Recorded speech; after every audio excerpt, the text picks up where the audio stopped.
at your table. Yeah, that's all you. Yeah, no, it wasn't time for clapping. I was just trying to get your attention. Yeah. All right, ladies and gentlemen, get your cameras out as we invite Mr. and Mrs. Olivier to share in their first dance.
Needless to say, everyone here wishes you both a lifetime of happiness. Jackie and I have been friends since we were 14 years old, many parties and many memories. But Jackie, I couldn't be more proud of you, and I'm so glad that I've been able to watch you grow into the amazing woman you are today. The day Jackie told me that she'd met Mark, she was showing me pictures, and she was so excited to tell me about this guy and all this amazing connection that they had. At first, I was a little hesitant to meet Mark because I wondered, could this guy possibly be good enough for my Jackie?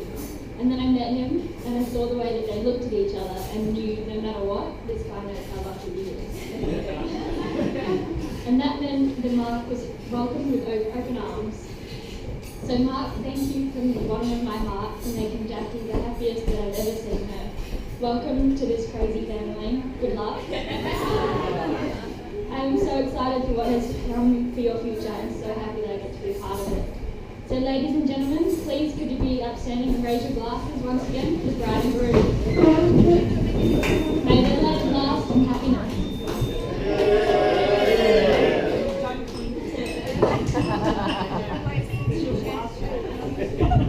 Thank you, Jez.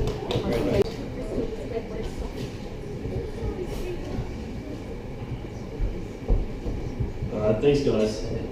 I'm not particularly keen on making speeches, but I've been with Alana over there for 4 years now. Married for just over 1, and this is the first chance I've had in a very long time to see if my voice still works for more than 1 sentence.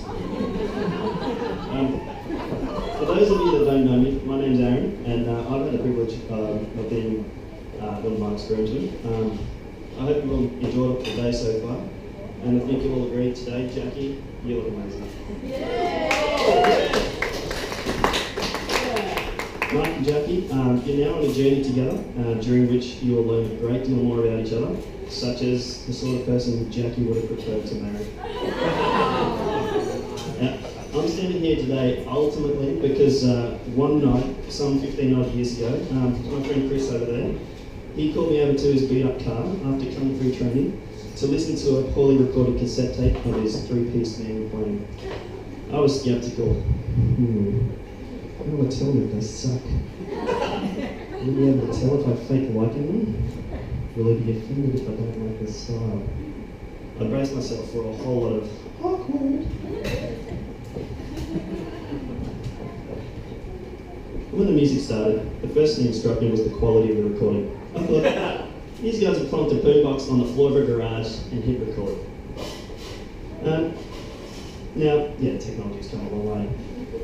But then, as the song really kicked in, I thought, damn, these guys are actually pretty good.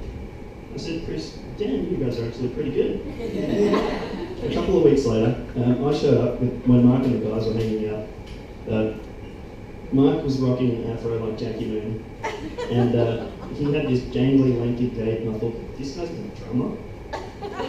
The guys set about grilling me Guantanamo style, a process where I was quizzed on everything from my education, to my political leanings, to my take on how I thought one might profit from the Y2K bug.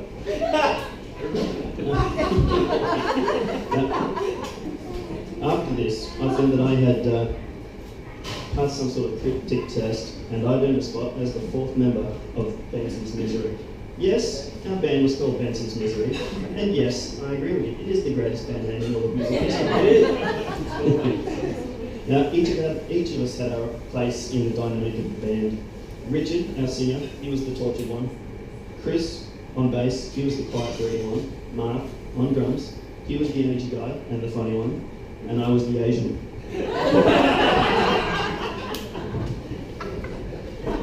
Now, in those months and years we spent playing music together, we tried hard to be the next big thing, while staying true to our roots. We tried hard not to sell out, while dreaming of being impossibly rich and famous.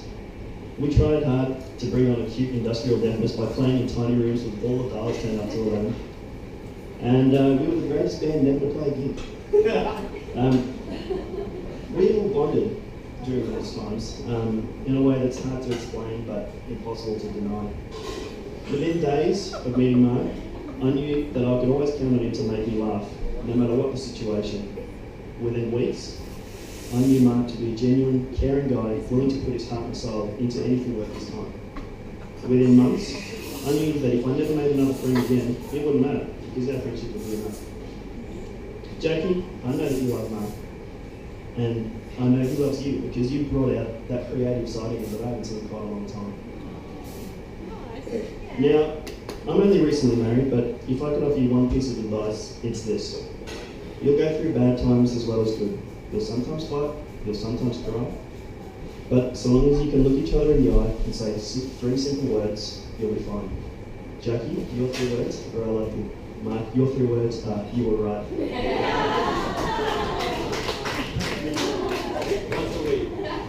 Now, it gives me great pleasure to invite you all to be upstanding, raise your glasses, and join me in a toast to Mark and Jackie, because I think you guys are made for each other. May your love be modern enough to survive the times, but old-fashioned enough to last forever. Ladies and gentlemen, to the bridegroom. You stuck up for me when that boy tried to pull off my Santa hat in kindy. You taught me how to put on makeup and paint my nails. The only thing I ever wanted was to be like my big sis. When you scraped your knee, I needed a bandage too. And when you felt happy, it made me smile. And when you got married today, I cried tears of joy with you, because that's what it means to be a sister.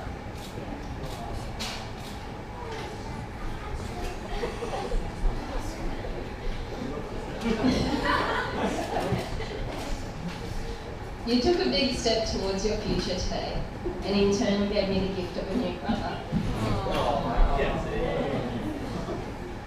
I first met Mark at breakfast one morning after the gym. I watched the way you looked at each other, the way you spoke to each other, and received messages from each other. Anyone could see that you were in love. As we walked away from breakfast, literally 1 second later, Jackie's phone buzzes. It was Mark, asking, what did I think of him?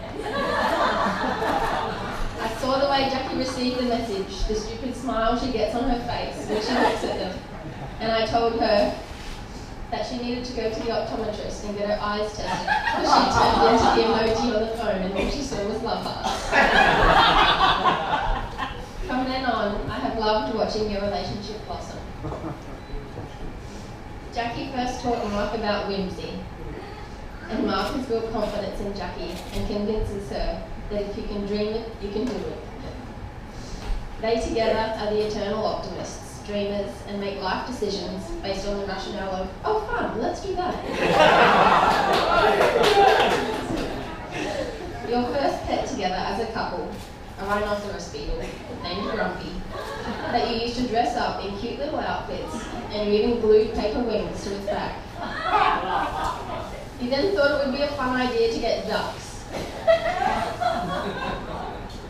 Together, you have filled your lives with whimsy, living in a quaint little cottage with your little family comprising of Pumbaa the pug, Pumbaa's very own chocolate Labrador Missy, and a cat who thinks he's from space. Mark and Jackie, every once in a while, in the middle of everyday life, love gives us a fairy tale. Today, you've lived your very own fairy tale, another chapter in your love story. Happy endings really do exist. A toast to the beginning of your forever, as Mr. and Mrs. Emilio.